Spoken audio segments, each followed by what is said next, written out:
All of a sudden the trail looks different. We're not out in the grassland. We don't have tall trees next to the trail. We have all these dense, short shrubs. This must be very hot, shallow soil in the summer. And the only thing that can survive that are these chaparral shrubs.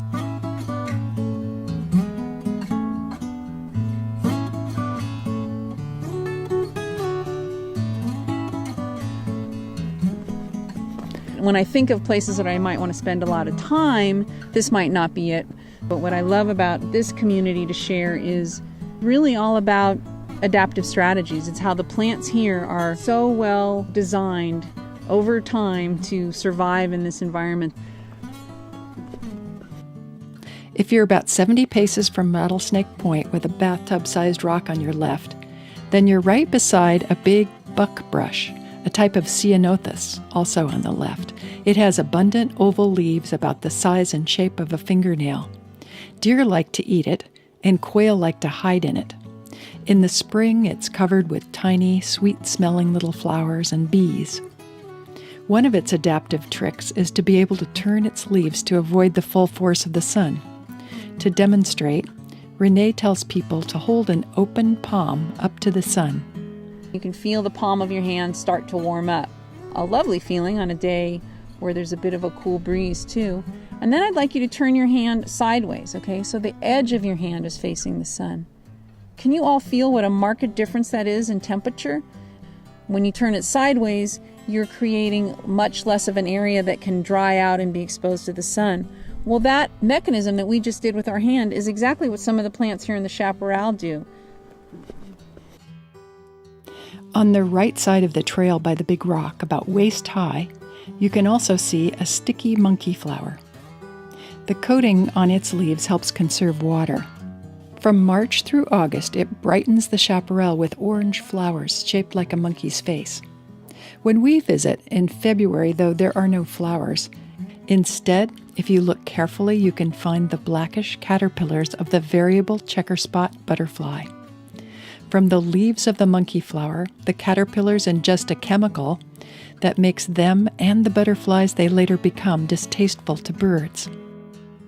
On the same side of the trail and a little lower is the California sage with its slender gray-green leaves. It's so aromatic, it's called cowboy cologne.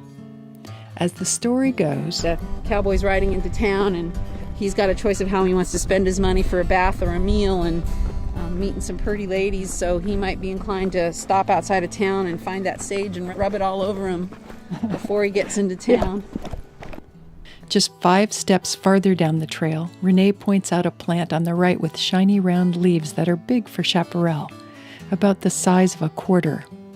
What in your observation, if you looked at it, would help you know it's a plant that could do well living in the chaparral environment? You would certainly notice right away that it has shiny leaves, letting us know that the surface probably has an oily, waxy surface to it. It has serrated, pointy edges. If you are familiar with what a holly bush looks like, it has a similar kind of look with serrated, pointy, sharp-like looking edges. It curves a little bit. If I touch it, it feels pokey and prickly. Again, very leathery and thick.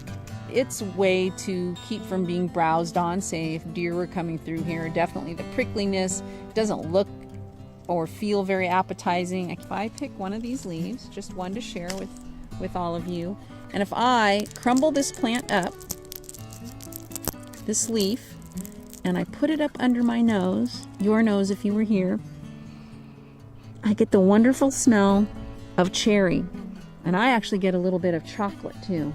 Hence its name, Hollyleaf Cherry. We've observed that it looks much like holly. In doing this, we know it smells like cherry. This is a prunus like many of our cultivated fruits, plums, peaches. It produces a cherry-like fruit that has a pit in it. So another characteristic are the strong scents that we mentioned.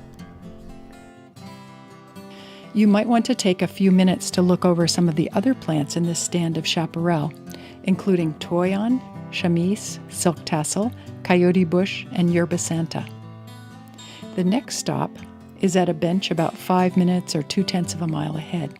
You can rest on the bench while docent Struther Smith tells us a brief story rooting these plant communities in the much older history of their rocks.